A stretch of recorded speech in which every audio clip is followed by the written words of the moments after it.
today I'm at one of my favorite places. This is the garden of Amy Krut.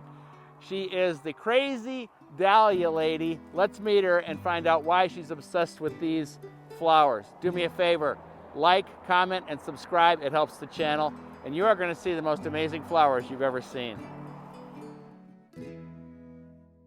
How did you get into dahlias? I killed the front yard with the lawnmower and had space to fill. And so I went to Home Depot one day and found dahlia tubers, and I was like, oh, let's try this. So I did. Obviously, I really did. And the first couple years I grew stuff from Home Depot, and then I found this one, Island Dahlias catalog, and that was the end of any grass in the front of the house. So how many dahlias approximately are we growing this year?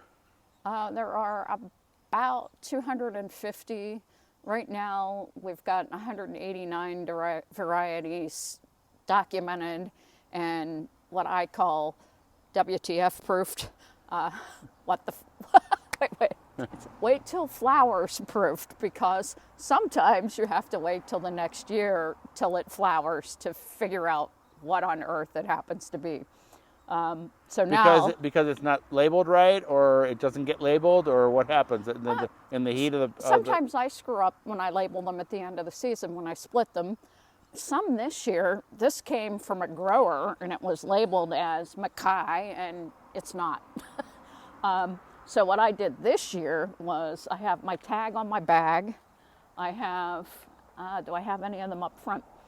I've also added a hanger on each plant and then another tag inside the bag. So check back next year and we'll see how successful that was. So just tell me how the passion grew. I just, seeing the beauty of them, realizing that there were so many options, going from being totally involved in skating to not being involved anymore. I needed another passion, and I needed something that drove me. And with these, every day you come outside, and there's something new. They're just watching it go from that little tuber to this big plant with, some of them have 25 buds on them at one time. Just that energy of being able to see something become something beautiful.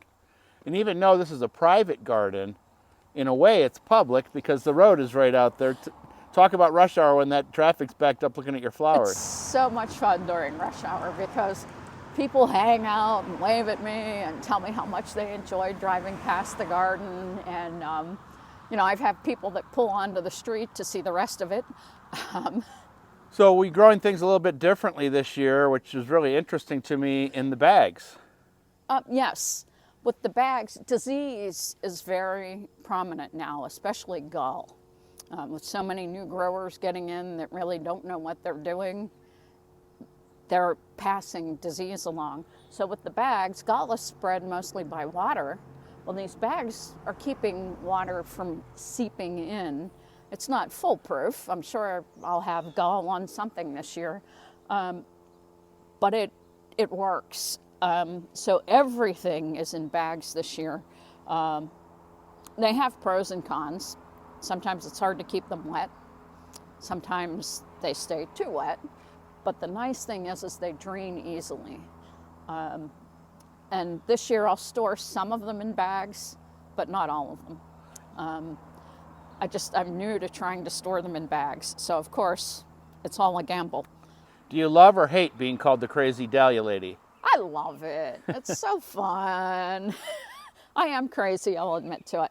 It's fun. It starts discussions. And I know I've helped other people to become involved in growing dahlias and to absolutely love it, because I give them the tour and they look and they're just like, wow. And so, they ask where I buy from and all of that. And so they get started. Some of them come back the next year and tell me, oh my God, I got like 10 of them and I'm so happy and I'm going to grow more. And I'm like, okay. So let's talk about the right way to store them. Since you are storing so many and you're successful at it, take us through that from beginning to end and how to properly store a dahlia tuber? This year there won't be any digging because I'll have the bags, which is fabulous because the digging, you can do so much damage to the tubers. And so now with the bags, I'm going to do several different things this year. Some of them I'm going to dig out of the bags and I'm going to store them in vermiculite. Some of them are just going to be stored in the bag. I'm just going to fold the top over, check on it every week, spray it a little bit so they stay a little moist. And then some of them are going to be taken out, cleaned off, divided, and put in a refrigerator at 55 degrees for the remainder of the winter. And when they're stored, what temperature do you want them at, hopefully? They need to stay under 60 degrees. I made a mistake this year. I put everything in the garage. Well, I got a new garage door, and guess what? It doesn't stay so cold anymore. So I had to go back to the room under the porch. And we've kept it pretty constant, kept a humidifier in there because they like a little bit of moisture, not too much, but enough moisture to keep them from shriveling. What's the best part about it for you? Seeing the beauty, just enjoying them, being able to share them. I come out here on days where I'm struggling and I walk around and it's, there's something new every day.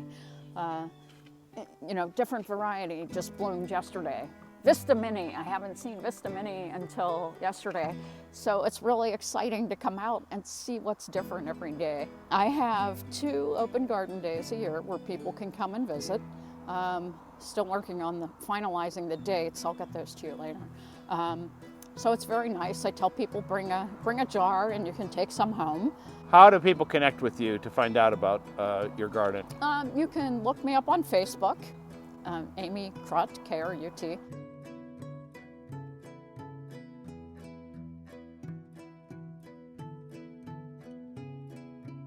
I should make a crazy Dahlia lady at gmail.com. You should. That would be fun.